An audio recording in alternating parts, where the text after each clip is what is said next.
Hey y'all, welcome back to the channel. In today's update, we screwed up a part. Well, I screwed up a part. And yeah, I screwed up the left flap, and it cost a little bit of money to fix. So let's take a look at the damage, and we'll have an unboxing today because Sling sent me a part. So let's take a look.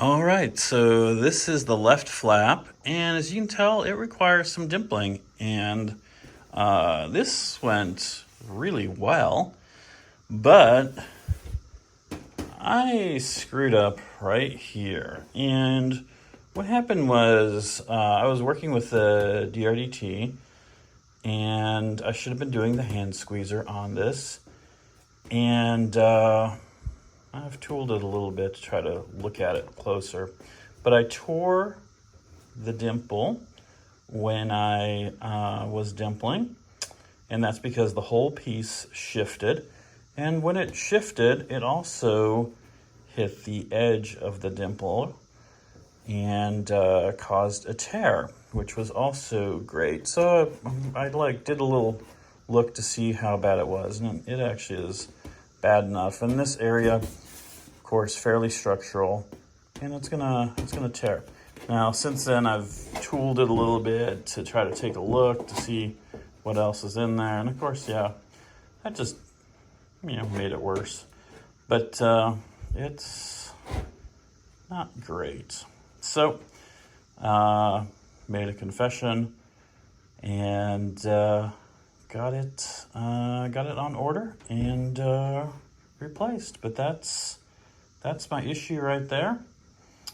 And yeah, big enough to tear out, and not a good way to patch over this area, right? Because this area is part of the flap that's going to get tucked underneath the wing, and there's a reason why these are dimpled, and that's because there's clearance issues here. So I can't just put a patch here over this and then rivet it as well to make that work, because I can't layer this up. All right, here we have the crate. It actually turned out to be a pretty big crate. My friend John, he sent me this one from Torrance, special delivery. We won't talk about how much the shipment price also cost me, but it is a beautiful wooden crate that I hate to destroy. But let's take a look inside. All right, let's take a look. I undid the screws. Let's see what we got.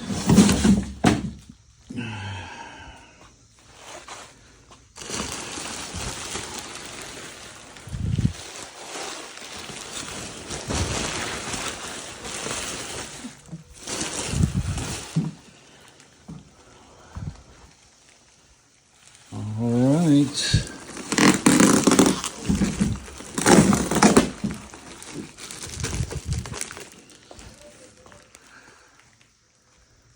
It looks like a flap.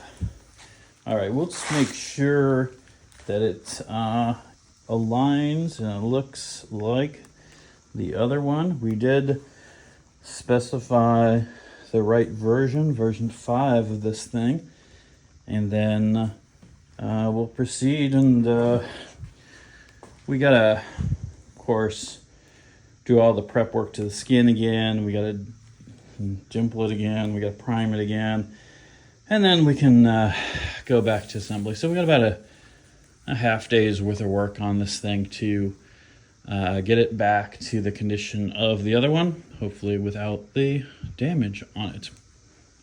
All right, see you guys. All right, y'all, can I just say I am 1000% happy that I replaced this part. These dimples look so much better with the pneumatic squeezer, and then only using the DRDT on the last two. I highly recommend that when you're doing the flaps and the ailerons that you go with the pneumatic squeezer, and then dimple the other ones. Now this is an aileron here, and yeah, it does good. I did this purely on the DRDT, but let me show you the pneumatic squeezer just one more time just so you guys can see that. All right, for you guys who haven't seen the pneumatic squeezer before, this is it. It's got the dimple die installed. I put a piece of electrical tape on one end. I do that because the Sling dies notoriously come loose. And this yoke has 2 pins in it. It can actually get a longer yoke on it. I did not buy that ahead of time. It honestly would have been cheaper to buy the longer yoke and potentially do all of the dimples with the longer yoke and the pneumatic. Because, yeah, again, that part was like $500 to replace, and then you got shipping on top of that. You guys can figure out what a crate costs to ship to you, but it's not the cheapest thing. This pneumatic squeezer, 100%, I love it. There's some people who use hand squeezers. I don't know how they do it. This thing's pretty weighty, but for control release, it has the safety, right? You just push that forward, that releases the gas, and then you can actually incrementally squeeze, and this ram will move as you need it. And this one also has the adjustable ram, so you can turn this to adjust the ram so that it makes the proper contact that you need. Fantastic tool.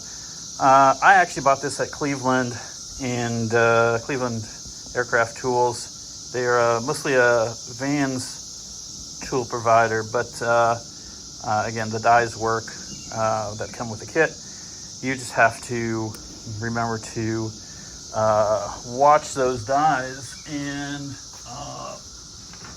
what I did with the Sling is I bought this die kit, this O-ring kit from Amazon, and it has the small enough O-rings that you need for your dimples, so that you can pull off the crappy O-rings and replace it with another crappy O-ring.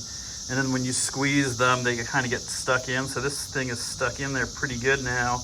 I'm gonna have to pry it out next time, but at least the O-ring is tight in there and it's holding the piece, and so that the dimple dies aren't coming off when that happens. All right, but y'all, I have a replacement flap. I'm super excited about it, and yeah, now I gotta paint, and I gotta prime it, and I gotta of course scuff it and clean it and that kind of stuff. But we are getting ready to get back on track. I've got all the pieces right here, ready, just ready to go for that. So that's all we were waiting for. Now we have that piece. Update on the wing situation. As you know, I've got that from the last video and not over here, and I'm still waiting on the parts. So that's been, I don't know, about 4 weeks and counting. So getting a little nervous on that side, but I'm sure Ed will hear from me in the next couple days about that, and we'll see where things are. But I have a piece, we have progress to make, and let's go.